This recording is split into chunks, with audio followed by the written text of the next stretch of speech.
واهلا بيكم في صباح يوم التخرج. تم التخرج بنجاح.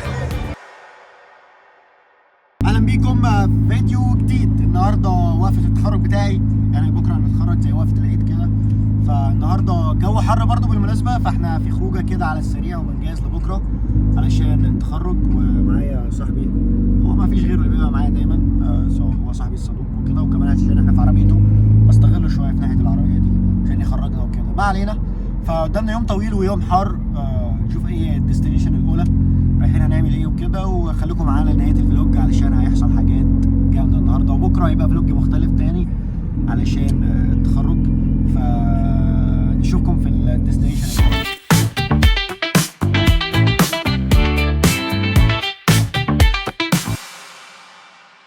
يلا يا ابني انت كمان، يلا يلا يلا. هو ده تي جي ماكس اللي احنا جايينه. موجود فيه حاجات كتير يا جدعان، يعني اي حاجه انت محتاجها بتلاقيها موجوده في المكان ده اللي هو اسمه تي جي ماكس. يلا بينا ندخل. الرجالي شبابي، شوف لو هنلاقي حاجه ولا لا. الباب ده بيفتح لوحده ولا لا؟ دونت انتر، ام ستوبيد اس. قسم الاولادي هناك كده. يلا بينا نشوف ايه اللي عجبنا هنا وايه اللي مش عجبنا. القميص ده عجبني سيكا، كنت لبست واحد زيه بالظبط التخرج بتاعي في الهاي سكول، بس ما كانش نفس درجه اللون ده. $17 بس جامد. عشان الصيف جاي بقى والحاجات دي، فحاطين لك الكور هنا بقى وكل الحاجات دي اللي انت محتاجها للصيف. لعب بقى على الشط وكده، الشنط كمان هنا، شرابات كمان هنا. عارفين ده المفروض يعني الاصلي طبعا نايكي افري داي. ده المفروض سعره كام؟ 24. هو هنا بيتباع بكام؟ $17. تعمل بتاع $5 كده فرق، فجامد. كلهم ماركات كمان بسعر قليل.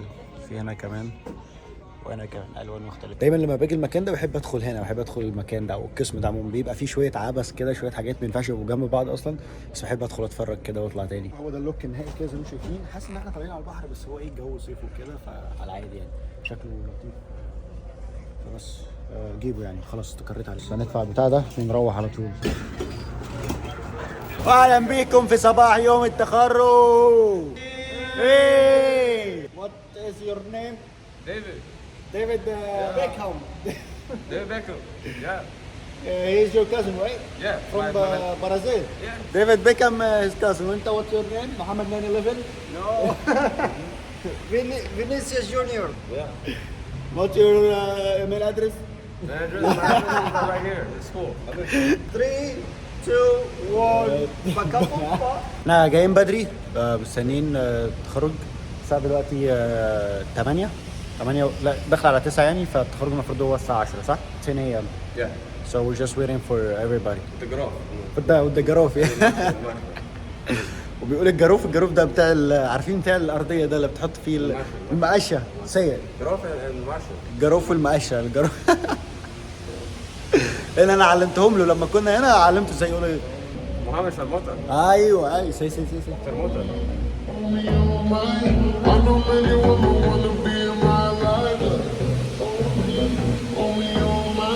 احنا الاستاد كده من تحت زي ما انتم شايفين، اتجمع كل الناس اللي كانت هتتخرج. مش احنا بس اللي كنا هنتخرج زي ما انتم شايفين، بل كان في كورسات كتير جدا وناس كتير وجامعات كتير جدا بتتخرج من المكان ده. كانوا قايلين لنا ان المفروض التخرج يكون الساعة 10 الصبح، لكن فضلنا واقفين كده بسبب ان في مطر وعاصفة وشتاء وحاجات حصلت بره كتير كده. فزي ما انتم شايفين، فالتخرج كان تقريبا الساعة 11 او 12 لحد ما خرجنا بره زي ما هتشوفوا دلوقتي. طول ما احنا واقفين بقى ما كانش في حاجة نعملها، فكنا قاعدين نتصور بقى كده ونتكلم ونهزر لحد ما رجلنا وجعتنا حرفيا. بعد كده هندخل زي ما انتم هتشوفوا دلوقتي. We get posted on YouTube. Yeah, on YouTube. Yeah. Say what's up, chat. Where you wanna be on YouTube?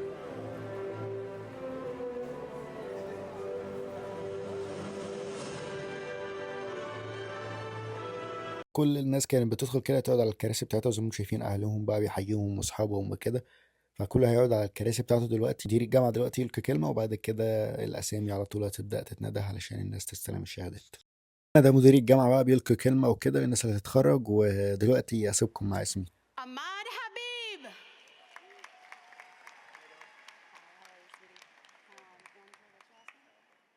تم التخرج بنجاح. الكاميرا مان ياسر. خلاص ارمي كل ده في الزباله بقى، خلينا نشوف حياتنا.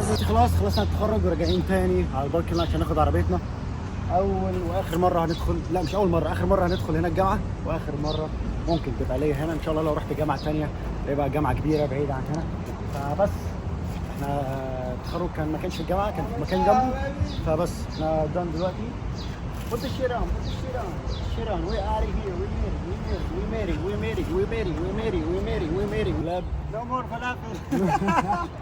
دلوقتي التخرج خلص واحنا رجعنا البيت. قبل ما نتكلم في اي حاجه وابدا في اي حاجه، اعطونا شنطه كده، فاوريكم الشنطه دي فيها ايه. دي مكتوب عليها ايه، كونيتيكت ستيت كوميونتي كوليدج. دي كان فيها ورقه بتاعتي، بس انا للاسف بدلت مع بتاعت صاحبي، فكان جواها كده ورقه مكتوب فيها حاجه من صاحب الجامعه، يعني مش من صاحب الجامعه، من مدير الجامعه والحاجه اللي هو عطاها لنا وكده. فهي مش حاجه مهمه قد كده، بس يعني ايه، حاجه للذكرى برضو. دي مش الشهاده، مش السيرتيفيكيت. وده كتاب برضو كده تاني مكتوب فيه اسامي الناس اللي هتتخرج وكده، واماكنهم وهيتخرجوا امتى وكل حاجه كده زي ما انتم شايفين. مش عارف انتوا شايفين ولا لا. زي ما انتم شايفين كده. وبعد كده ايه، دزة ميه ماليش دعوه بيها. صوره شمسيه من الاتش سي سي اللي هي الهوستانيك كوميونتي كوليدج. بس كده نجرب نفتحها معاكم. نجرب نفتحها يا جدعان كده، نشوف الدنيا دي فيها ايه. وربطناها باستك كمان. ارمي. هي دي شمسيه صح؟ المفروض يعني ايه ده، في حاجه بتتفك؟ دي شمسيه دي ولا ايه؟ اقعد اكون انا بفك حاجه غلط. حسيت والله، حسيت ان انا لا، ولا انا صح كده. طيب هي شمسيه، بس انا مش هسيبها غير بفتحها. تفتحش ليه؟ افتحي. والله انا بضغط على الزرار، يعني في زرار احمر كده انا عمال بضغط عليه ما تفتحش برضه. حاجات الكواليتي الضيقه دي. افتحي. ايه ده؟ لقيت هنا ورقه. ايوه هي الورقه دي اللي كانت جوه البتاعه دي. فالناس اللي ما اخدتهاش جوه البتاعه دي حطيتهم لهم، اخدوها على اساس ان هي ورقه سيجنتشر وموقعين هنا عليها، وكاتب لك بقى your name have been added to the list of thousands historic بقى ماركه لا يعني اسمك يعني بقى موجود وكده في الجامعه، فانت كده في التمام. هنا دي اجنده صغيره كده ومعاها قلم، قال يعني انا هستعملها. ما علينا، قلم كده صغير قد مش قد حاجه اصلا في الدنيا دي. لسه ايه تاني؟ ايه ده؟ في كوره هنا. دي كوره دي ولا مش كوره؟ هفتح امها ولا اسيبها للذكرى؟ لا انا بحب اسيب الحاجات بكيسها، هسيبها للذكرى. دي مش كوره يا جدعان، ما بتنطش، انا خبطتها في الارض ما طلعتش تاني. دي مش كوره. طب دي ايه؟ يلا كله عشان خاطركم هنفتحها. شوف عاطين لنا ايه العبط دول. شايفين الكوره دي؟ طب المفروض نفتحها. طب دي عباره عن ايه؟ طب نشيل اللزقه اللي عليها دي، يمكن تطلع حاجه انا مش عارفها فعلا. ايوه دي بتتفتح، قلت لكم يا جدعان بتتفتح. لب جلوس. تحطها على بتاع الشفه ده البتاع بتاع الشفه ده يا جدعان، تحطوه على الشفه. لا بس انا مش هحطه، ما اضمنش البتاع ده او يطلع فيه مخدر ولا حاجه. طب بتعمل ايه هنا؟ ما علينا. خليه. لسه في ايه تاني؟ لسه في القلم ده، عاطين لك قلم كمان زياده، حتى القلم مش شغال. ايه ده؟ القلم شغال، انا ظلمتهم اللي هو كده. ماشي. لسه في ايه تاني؟ كان في هنا كوكيز بس انا اكلتها في التخرج عشان كنت جعان حرفيا، ما فطرتش، خرجت من غير ما افطر. ففضلوا يتكلموا ويجيبوا اشعار وكل واحد يقول قصته على المسرح واحنا قاعدين. في كوكيز كده صغيره فانا اكلتها. ده في ورقه كمان هنا وفيها بوصله، ورقه وفيها بوصله، كوينز كده على شبه البوصله، وفيها ورقه تانية ايه بقى، حاجات برضو كده ايه من اللي بتترمى دي وبس. ده كان كل حاجه. ودي الشنطه بتاعت السوق دي، ممكن تاخد الشنطه دي تجيب فيها العيش او تجيب فيها التموين على حسب. ما علينا، نحط كل الحاجات دي مكانها تاني عشان ايه الحاجه ما تزعلناش جميعا.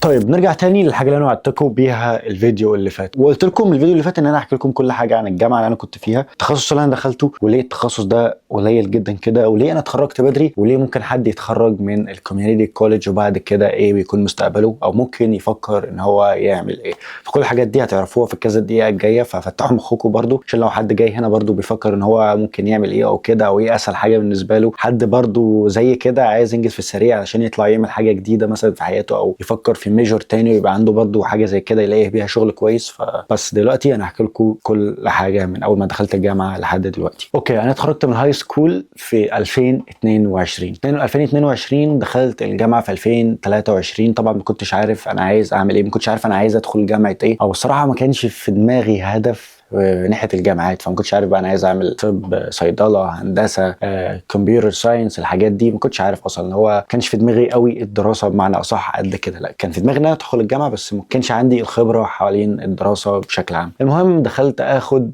جنرال ستاديز. دي في الكوميونتي كوليدج بتروحها، اي حد هنا ممكن يروحها لو هو مثلا مش عارف هو عايز يعمل ايه وكده بيروحها. الكوميونتي كوليدج اللي انا كنت فيها واتخرجت منها برضو، تروح بقى تاخد انجليش على رياضه بقى على شويه حاجات كده بتخفف عليك شويه، في نفس الوقت انت بتدرس وبرضو بتقلل عليك الكريدت. يعني مثلا بيبقى ليك كريدات معينه انت بتخلصها في السنه، او علشان كده لو عايز تروح بقى جامعه اكبر وكده يبقى ليك كريدات بتاخدها معاك للجامعه الكبيره دي وبتتشال من عليك بعد كده. المهم انا عديت اول سنه دي اخدت فيها رياضه وقعدت اخد كورسات انجليزي كتير يعني وكده لحد ما ايه كنت كويس في الانجليش وكده. وبعد كده بدات ادور على حاجه انا عايز اعملها، مش عايز اضيع وقت في الرياضه والانجليزي وان انا اخد سنه واثنين وثلاثه في بس ان انا اتعلم انجليزي وانا الانجليزي بتاعي كويس. بس جه قدامي الميجر اللي انا دخلته ده واللي هو اسمه، اعملوا سيرش على الانستجرام انستجرامي، اعملوا سيرش على جوجل او على اليوتيوب واعرفوا البتاع ده هو ايه. اسمه Advanced Manufacturing Engineering.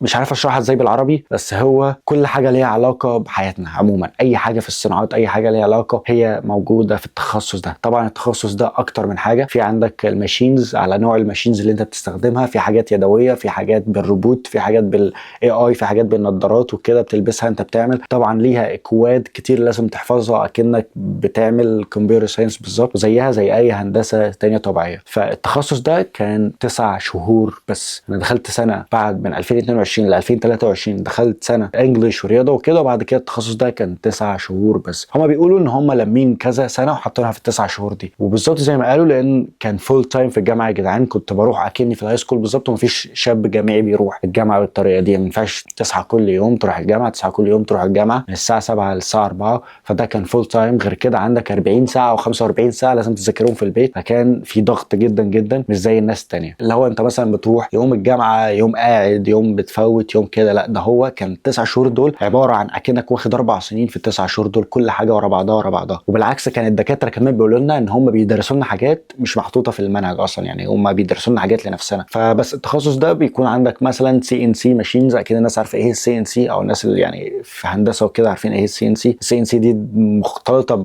كل جميع انواع الهندسه فيها السي ان سي، الهندسه العمليه وكده. في بريدج بورد ماشينز، في عندك الميل ماشين، الليث ماشينز، في حاجات كتير بقى بتعرف تعملها. الاختصار بتاع الحاجه دي ان انت خلينا نجيب ورقه. انت بيجي لك مثلا، والله بصوا دول من ايام ما كنت بقعد اذاكر لقيتها هنا. انا كنت شاب مجتهد سيكا، والجي بي اي بتاعي تقريبا طلع 3 بوينت سمثينج. ما علينا. بيجي لك مصنع، انت عندك ورشه مثلا، او انت شغال في مصنع اوريدي، او انت شغال مع شركه، ومثلا في شركه طيارات هليكوبتر، شركة عربيات، شركة دبابات، شركة أي حاجة في حياتنا اليومية. جت قالت لك مثلا أنا عايزة القطعة اللي بتوصل مثلا مروحة الهليكوبتر بالطيارة ذات نفسها، في قطعة كده صغيرة انت اصلا ما سمعتش عن القطعة دي في حياتك قبل كده، انت مش عارف القطعة دي تتكلم عن ايه. فبيجي لك رسمة، هي مش نفس الرسمة دي، انا بديك مثال. بيجيب لك حاجة اسمها ورقة كده اسمها البلو برنت دي بيكون وصف لك فيها كل حاجة بالارقام وبالرسم، اكنك بالسنتي كده وبالملي سنتي انت لازم تطلع زيها بالظبط. فبتجيب لك الورقة كده، طبعا الورقة بتجي لك انت بتمسك الورقة، في سيكشن كده صغير تحت مكتوب فيه كل حاجة، اسم البارت اللي هم عايزينه، الحجم اللي هم عايزينه، النوع اللي هم عايزين يصنعوا بيه، يعني مثلا حديد ولا ألمونيوم ولا هكذا. انا حاسس ان انا قاعد اشرح لكم الكورس زياده عن اللزوم، بس خليكم برضو عشان تكونوا عارفين، عشان لو حد مهتم. انت بتمسك دي برضو بيكون مكتوب عندك دي بتتصنع على ماشين ايه. في بعض البارتس او بعض القطع بتتصنع على كذا ماشين، بس بيقول لك مثلا الماشين دي هتبقى اسهل، الماشين دي مثلا بتقلل خطورتك مثلا وانت بتصنعها، بتسرع مثلا وقتك وكده انك تصنعها على الماشينز دي. ما علينا. بيجي لك الورقه دي انت بتمسكها، يقول لك مثلا احنا عايزين من القطعه دي مثلا 1000 في الاسبوع ده، 2000 في خلال الشهر الجاي ده. طبعا الحاجات دي غاليه جدا جدا هنا، سواء انت بتشتغل في شركه او عندك شوب او مصنع صغير كده لوحدك، طبعا بيجي لك شركات وكده. وهو ده باختصار المانيفاكتشرنج. طبعا في حاجات كتير تانية، في ناس بتصنع حرفيا اوض كامله ليها علاقه بالطيارات والهليكوبتر، شركه سوروسكي عملوا عليها بحث، وفي شركات تانية. فكونكتيكت اللي انا فيها دي ولايه من اكبر الولايات اللي ليها علاقه بالمانيفاكتشرنج. اشهر واغنى الناس اللي هنا كلهم عندهم شركات ومصانع ليها علاقه بالمانيفاكتشرنج وكده. شركه سوروسكي واحده من اكبر الشركات حوالين العالم اللي بتعمل طيارات هليكوبتر، كمان بتصنع لمصر تقريبا وبعض الدول العربيه، وبتصنع طيارات حربيه، وكل الحاجات دي موجوده هنا اصلا في المدينه اللي انا فيها اصلا جنبي هنا. اول ما انا سمعت حاجه زي كده فحسيت ان هو اوكي ايزي جدا، 9 شهور وبعد كده انت هتخرج هتلاقي شغل سهل جدا. ده حاجه من الحاجات اللي شجعتني ان انا ادخل حاجه زي كده. وفي نفس الوقت مرتبها، سمعت ان الناس بتعمل فلوس كويسه جدا جدا فيها. يعني يقول لك مثلا بيبدا من $25 في الساعه معاك لحد ممكن تعمل $60 في الساعه لو انت وصلت لمكان عالي شويه. بعد كده المكان العالي شويه ده بقى بياخدنا لحاجه بعد كده اللي هو بعد ال9 شهور دول انت ممكن تعمل ايه. في خلال ال9 شهور دول حرفيا من اول ما شهرين بيعدوا بيبدا يجي لك شغل. حرفيا هم يعني في الحته دي ما كتبوش، بيبدا يجي لك شركات لحد الجامعه عندك يعملوا معاك انترفيو، انت اتعلمت ايه، انت ايه اللي عايزه، انت بتعرف تعمل ايه مثلا، ايه الماشين اللي بتعرف تشتغل عليه، وبدا يعملوا لك انترنشيب يعني تروح تشتغل مع شركه وانت اصلا بتدرس وبتعمل فلوس. فطول ال9 شهور دول بقى كان بيجي شركات بقى وبيجي شركات كبيره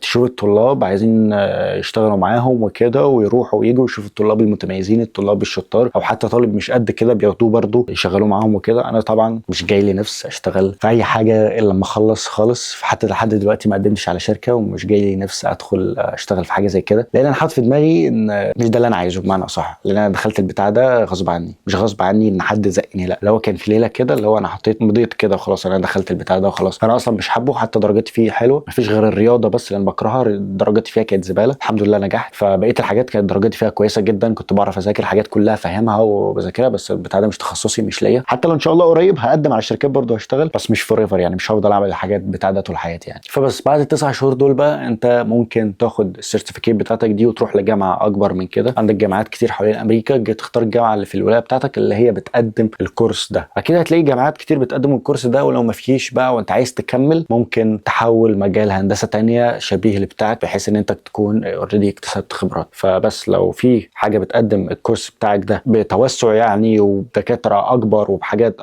اعظم يعني بحيث ان انت تاخد خلاص الشهاده بتاعتك كليا، طبعا ده بيساعدك لما بتيجي تدور على شغل، بيساعدك برضو في حيث الفلوس، تقبض اكتر وبس. بتبقى تقريبا كمان سنتين او حاجه، انت خدت سنه او سنتين ويبقى لسه كمان سنتين او 3 او ممكن 4 على حسب لو انت دخلت من الاول خالص او لا. فهي هندسه اصلا 4 سنين. انا حاسس ان انا اتكلمت كتير بس ما علينا. وبس الموضوع كان باختصار جدا، هو برضو هندسه زي اي هندسه، بتخرج تدور على شغل، بتلاقي شغل بفلوس قليله، بعد كده فلوس كتيره، بتاخد خبرات، تتنقل لشركه اكبر، وهكذا لحد ما توصل لمكانه عاليه ان شاء الله. قريب هبقى اعرفكم انا عملت ايه، قدمت على شغل ولا لا، والدنيا ماشيه في حياتي ازاي. بس ان شاء الله ناوي يعني ان انا اقدم على شغل قريب وكده، مستني الشهاده بتاعتي بس. وبالعكس يعني كان اتعرض عليا شغل كتير ان انا اروح وان انا اعمل انترفيوهات وكده، بس انا قلت لكم كنت مطنش سيكا، ما كنتش في المود ان ابقى في شغل منتظم فيه بنسبه 100%، لان الشغل اللي انا فيه دلوقتي واخد راحتي يعني على الاخر كده، اصعب راحتي، اروح الشغل براحتي وكده. كمان في حاجات جايه في حياتي وكده، مش عايز ان انا ابقى مربوط بشغل مثلا وعشان لو انتظمت فيه وكده ما ارجعش اسيبه تاني وارجع ادور على شغل تاني وهكذا. فمستني فتره في حياتي ان انا ابقى اوكي، انا جاهز ان انا اشتغل في المكان ده بانتظام، اصحى الصبح بدري،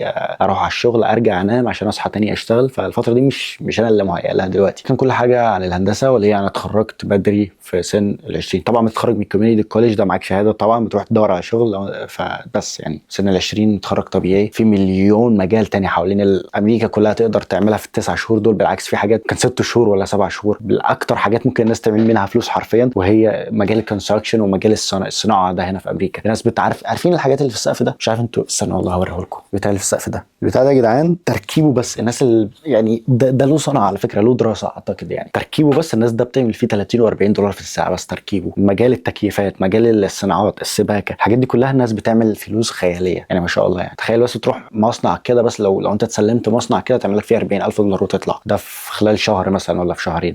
بيت مثلا فيه حاجه وتروح تصلحه 1000 دولار ولا 1000 وشويه، فبس انت بتعمل فلوس كويسه جدا جدا. معاك لايسنس، تشتغل مثلا في شركه من الصبح من الساعه مثلا 8 لحد الساعه 5 في شركه، بتعمل فلوس، وبقيت النهار ليك شركه لنفسك، انت بتروح عند ناس تشتغل وكده، تعمل لهم صيانات البيت وكده. ففي مجالات كتير في امريكا ممكن تعمل معاها فلوس، غير بقى الحاجات الكبيره مثلا طب، هندسه، دكتوره، جربره، تطبيل، تزمير، الحاجات دي كلها. ما علينا. وبس يبقى هنا رجعنا لاخر الفيديو. خلصت دراسه الحمد لله، ممكن ابقى فاضي، اتمنى ان انا ابقى فاضي يعني الفتره الجايه في ان انا اصور فيديوهات كتير وكده، بس انا مسحول في الشغل حبتين وكده، لان في عندنا برضو خلل في الشغل. مش عارف الناس دي، يا رب حد فيهم ما يشوفش الفيديو، يا رب ما حدش اصلا فيهم يشوف الفيديو. بتوع الشغل دول دماغهم على قدهم سيكا، فمسحول في الشغل برضو حبتين. فان شاء الله يجي لي ايام فاضيه كده اقدر ان انا اصور لكم فيها كتير. وفي سلسله يوتيوب شغال عليها، فهي جايه قريبا يعني ان شاء الله. فعشان كده لو انا قللت في الفيديوهات يبقى انا شغال عليها، لان انا ناوي انزل كله مع بعضه عشان ما اقعدش استنى فيديو انزله من السلسله وافضل شهرين على ما انزل التاني وكده. انا مسحول ان انا بصور كله مره واحده، بحيث ان انا يبقى اسبوع ورا التاني ورا التالت ورا الرابع كده انزل فيها كل الفيديوهات. فبس بعد كده قولوا لي مبروك في الكومنتات على التخرج، واشوفكم فيديو جديد. ما تنسوش تعملوا لايك وسبسكرايب، والسلام.